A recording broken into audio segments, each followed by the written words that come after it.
पेट सभा, हर रोग दफा। साबिक सीएम दिग्विजय सिंह के जरिए कश्मीर से दफा 370 को हटाने के मामले में एमपी में सियासत कम होने का नाम नहीं ले रही है। साबिक प्रोटेम स्पीकर और बीजेपी के सीनियर लीडर रमेश्वर शर्मा ने अपने बयान में दिग्विजय सिंह, एसपी, बीएसपी को हिंदुओं के भेष में बाबर और औरंगजेब से तशबीह दी है। वहीं कांग्रेस ने भी बीजेपी पर जवाबी हमला करते हुए कहा कि मोदी हुकूमत ने पाकिस्तान को जो करोड़ों वैक्सीन भेजी थी, उसी को लगाने के बाद पाकिस्तानी दहशतगर्दों ने कश्मीर पर हमला किया है।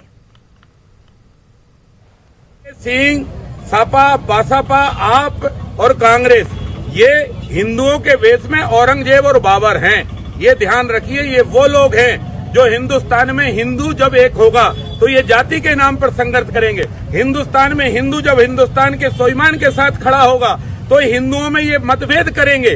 तो इनने तो जब तिथि बनी तो भी मतभेद किया। इनको ये नहीं मालूम था कि राम जन्मभूमि का लड़ाई हमने लगभग 450 साल तक लड़ाई को लड़ी। न्यायालय में कांग्रेस पंडित नेहरू से लेकर अभी तक के प्रधानमंत्रियों के कार्यकाल तक लड़ाई लड़ी। केवल नरेंद्र मोदी जी ऐसे प्रधानमंत्री जिनने इसका न्याय दिलवाया और हिंदुओं को जमीन सौंपी। वहां मुसलमानों की प्रॉपर्टी थी और वो प्रॉपर्टी हमको परचेज करनी थी। कुछ लोगों ने प्रॉपर्टी हमको वहां दान में भी दी है, कुछ लोगों ने हमको प्रॉपर्टी पुराने अनुबंधों पर दी है, कुछ लोगों ने तत्कालिक अनुबंधों पर दी है। कुछ लोगों ने कहा भैया चाहे राम मंदिर के लिए लो चाहे किसी काम के लिए हो, पैसे तो हम दुगने ही लेंगे। हम नहीं चाहते थे कि तुरंत हम कोर्ट की लड़ाई लड़े, क्योंकि 370 वापस ला रहे हैं और इसलिए हमने उठाकर वहां पर वो जमीन खरीदी है, कागज है, ई पेमेंट हुआ है, उनके खातों में गया है। अगर हिसाब देना है तो देश की जनता को राजीव गांधी न्यास का हिसाब दो। वर्षों से जो एक ही आदमी चपाया बैठे हुए, और तुम्हारे बापों को मैं बता देना चाहता हूं कि ना तो तुम राम मंदिर का निर्माण रोक सकते, ना अब हिंदुओं की एकता रोक सकते, और ना तुम्हारे पुरखे अब कश्मीर में 370 वापस ला सकते। भाई रामेश्वर शर्मा का भी इलाज कराना चाहिए, वो भी कहीं न कहीं डिस्टर्ब है। सबसे पहले तो उनका इलाज जिन्ना की मजार पर फूल किसने चढ़ाए थे? लाल कृष्ण अडवाणी जी। बगैर बुलाए नवाज शरीफ के जन्मदिन पे कौन गया था पाकिस्तान? प्रधानमंत्री मोदी जी। उनकी मां को साड़ी किसने दी? मोदी जी ने। वहां के आम जो आए नवाज शरीफ को किसने खाए? मोदी। ये सब तो इनके, ये मैं तो कह रहा हूं कि वैक्सीन 4.5 करोड़ पाकिस्तान को क्यों दी? आतंकवादियों को लगी। अभी कल घटना हुई, 2 हमारे सैनिक और 3 शहरी मारे गए। वही आतंकवादी हैं जिनको ये वैक्सीन लगी थी। ये मेरा चार्ज है कि वही आतंकवादी हैं जिनको हिंदुस्तान की वैक्सीन लगी थी, जिन्होंने कल कश्मीर की बॉर्डर पर ये दुर्घटना और ये हमला अंजाम दिया है। हमारे नुमाइंदे मेहताब आलम बराह रास्त हमारे साथ जुड़ चुके हैं। मेहताब, 370 तो हट गया, लेकिन 370 पर सियासत लगातार जारी है।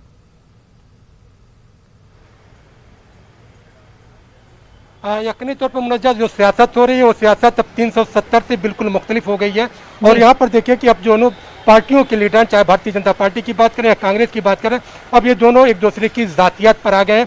और फिर यहाँ पर अब मामला जहाँ तक कह दिया गया कि जहाँ पर भारतीय जनता पार्टी के सीनियर लीडर और साबिक प्रोटेम स्पीकर रामेश्वर शर्मा ने जो है सपा, बसपा और दिग्विजय सिंह को जो है बाबर और औरंगजेब की जो है औलाद जो है कि भेष में हिंदुओं के बीच में बताया कि ऐसे लीडर हैं जो हिंदुओं की जो है तरक्की को नहीं चाहते हैं। और वहीं पर उन्होंने कहा कि जो 370 कभी खत्म नहीं होगा। लेकिन इसी के साथ साथ कांग्रेस जो हमलावर होती है तो उसने जो है लाल कृष्ण अडवाणी से लेकर मोदी तक में जो है अब तक जितनी भी चीज़ें हुई हैं उन सबको गिनवाते हुए यहाँ तक कहा कि जो हिंदुस्तान ने पाकिस्तान को 4.5 करोड़ वैक्सीन दी है, उसी वैक्सीन को लगाने के बाद जो है जो दहशतगर्द हैं उन्होंने कश्मीर पर हमला किया। अगर ये जो है वैक्सीन न दी गई होती तो इस तरह के दहशतगर्दाना हमले नहीं होते। तो यहाँ पे जिस तरह की सियासत हो रही है, यकीनी तौर पर उस सियासत से सियासत को तो फायदा हो सकता है, वोटों को पोलराइज करने में मदद मिल सकती है, लेकिन हिंदुस्तान की आवाम को इससे कोई भी फायदा नहीं है। यहाँ पर हमारे लीडरान को इस तरह की सियासत करने की जरूरत है जिससे हिंदुस्तान का व्यापार भी महफूज हो, हिंदुस्तान की सरहद भी महफूज हो और हिंदुस्तान के शहरियों को उनका तहफ़्फ़ुज़ भी यकीनी बनाया जा सके। मुनज़्ज़ा। बिल्कुल मेहताब, यहाँ पर चाहे बीजेपी हो या कांग्रेस हो, ये तमाम तरह की पॉलिटिकल पार्टियां जो है कश्मीर का मुद्दा लेके और हिंदू मुस्लिम को लेकर के लोगों को जो है भड़का रहे हैं, इमोशनली जो है आउटरीच क्रिएट कर रहे हैं और इस तरह के बयान से सिर्फ लोगों में जो है डिफरेंशिएट हो सकता है, लोगों में आपसी जो है रंजिश वो ज़्यादा पैदा हो सकती है और ये जो है पॉलिटिकल लीडर्स समझ नहीं पा रहे हैं या समझना नहीं चाहते हैं, बस अपनी सियासत ही करते रहना चाहते हैं।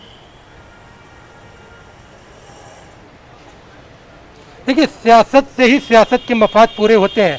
ये जितने लोग भी सियासत में बैठे हैं, ये मोहब्बत की माला जपने के लिए नहीं बैठे हैं। उनको मालूम है कि अगर लोगों में इत्तेहाद होगा, उनको मालूम है कि अगर लोगों में इख्तलाफ खत्म होगा, अगर लोग साथ बैठेंगे, अगर एजुकेशनल डेवलपमेंट होगा, इंफ्रास्ट्रक्चर होगा, लोगों को रोजगार मिलेंगे, खुशहाली मिलेगी, तो सियासत के मफाद पूरे नहीं होंगे।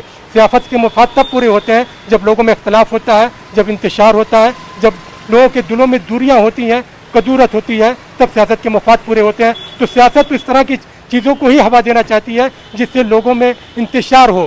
सियासत तो इतनी तमाम चीज़ें नहीं चाहती कि लोगों को रोजगार के मौके। अगर कश्मीर की बात करें तो कश्मीर के अवाम को इस पर बात होनी चाहिए कि उनका डेवलपमेंट कैसे हो सकता है, वहाँ के लोगों को इंफ्रास्ट्रक्चर की जो है कैसे प्रोवाइड किया जा सकता है, वहाँ पर इंडस्ट्रीज को कैसे लगाया जा सकता है, वहाँ पर तालीमी निज़ाम को कैसे बेहतर बनाया जा सकता है, वहाँ के यूथ को करियर को कैसे जोड़ा जा सकता है। और फिर हिंदुस्तान के तमाम शहरियों को जो है जहाँ पर वैक्सीन का मामला है, वैक्सीन की जो है किल्लत क्यों हो रही है उसके बारे में बात होनी चाहिए, लेकिन उस पर बात नहीं हो रही। वैक्सीन को फराहम करने की बात नहीं हो रही। वो लोग जिन्होंने कालाबाजारी की थी वैक्सीन की, आज तक उन पर कार्रवाई नहीं हुई। मेहताब, जो असल मुद्दे हैं अवाम के, जो बेसिक मुद्दे होने चाहिए थे वो नहीं है, बल्कि दीगर उन सब से हटकर जो है पॉलिटिकल पार्टियां जो है सियासत कर रही है। मेहताब, काबीना मीटिंग हुई मध्य प्रदेश में कोरोना के हवाले से, उससे क्या कुछ निकल के आया?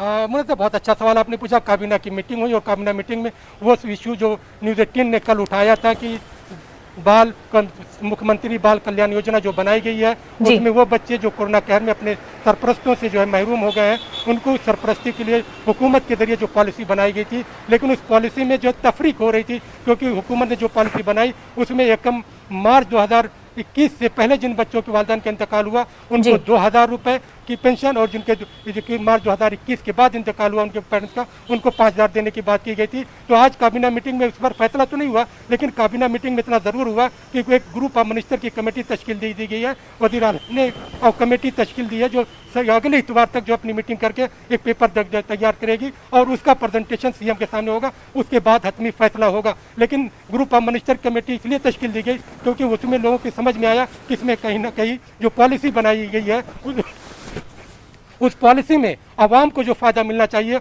उसमें कहीं ना कहीं उस मफाद पर जो है ज़र्ब लग रही है। ग्रुप ऑफ मिनिस्टर तमाम पहलुओं पर गौर करेगी और अपनी रिपोर्ट पेश करेगी। और कल वज़ीर आला शिवराज सिंह जो है दिल्ली जाएंगे, वज़ीर आज़म प्रधान मोदी से मुलाकात करेंगे। मध्य प्रदेश में कोरोना को लेकर, अवामी फलाह को लेकर जो भी काम किए गए हैं उस पर अपनी रिपोर्ट पेश करेंगे। मुनज़्ज़ा। बिल्कुल मेहताब, बेहद शुक्रिया आपका तमाम तफसीलात के लिए।